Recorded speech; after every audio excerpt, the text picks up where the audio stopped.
So it's a very exciting moment when new projects arrive on your desk.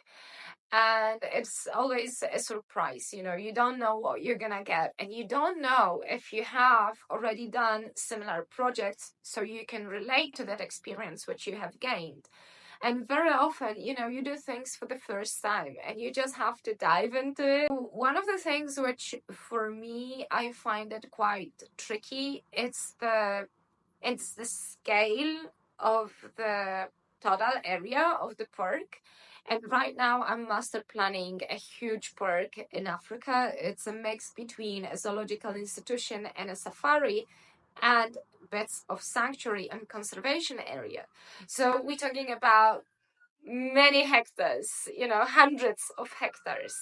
And this is something that how do you relate a a human body, a person, to that space, and how do you make sure that it's not too big and that people will find it too vast and not cozy enough and not interesting enough and close enough to dive into that journey. And on the other side, you don't want things to be too squashed in next to each other, because you want that breathe, you want that space, you want to enjoy that nature. I find it so relevant to relate of our physical impression and emotions to the space we find ourselves in.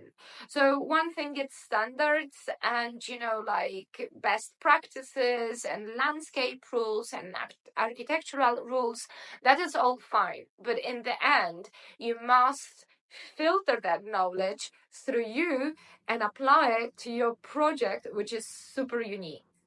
So something which I found super useful for myself in the context of understanding, the scale of the area of the space that I'm designing, it's to relate to areas which I know. So there is a park where I go with my dog every day, and I know this park by heart. And I know how those distances feel, and I know that taking this footpath, I can still see the lawn on the other side, and I can measure on Google Map what is that distance, and in that way I can understand if building this park and designing this park, it will make sense to have this kind of distances.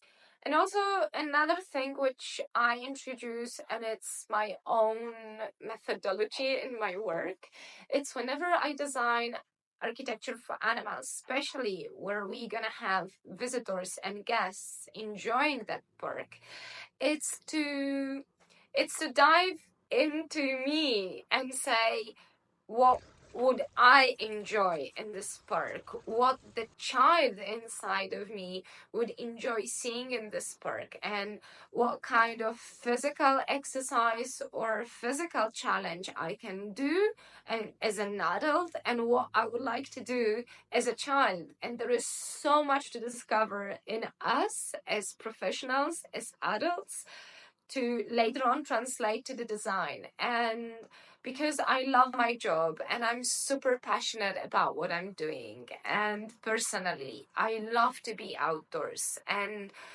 feel that connection with nature. And explore nature and see the different details and little things. We live in this vast universe. The problem is that we live in, so many of us, live in cities with concrete, with structures and tarmac and roads, and we are so disconnected from the essence, the energy, because it's difficult to feel the electromagnetic field of the planet Earth when you're standing on tarmac, or you're standing on concrete, or you're standing on artificial footpath. How are your system is meant to take that in? It's actually impossible. So, you know designing the parks, the aim for me, it's that connection. What is connection to nature? Because it's a concept. It's like, do I go to a park and I just stand there and I'm like, oh, I'm connected to nature? No, this is a process. You must understand what is the planet. You must understand that the planet, it's a living being. And as everything which has life in itself, a life force in itself, it will have energy and vibration. So this is all about understanding this little aspect, understanding our body, how it works. What receptors do we use, our body use, to understand nature and the context where we find ourselves? And later on, with those information, with that knowledge, and most of all with the feeling, you must feel it. And you're just gonna feel things if you go to nature and you quiet down. When you start designing for the planet and with the planet, it's some kind of inspiration. It's just this natural, I would say, knowledge that comes out from you, and you just know how to do things. And now in this project which I'm doing in Africa, in that huge space, in that huge area, as I say, of hundreds of hectares, you know, the possibilities of design are basically endless. But nevertheless, studying the map and the existing road system and the vegetation and the topography, for me, there was one way forward, and that was very clear. And it felt so good and in a lot of harmony. So when you look at your design, and you see harmony in the design. Harmony, it's beauty.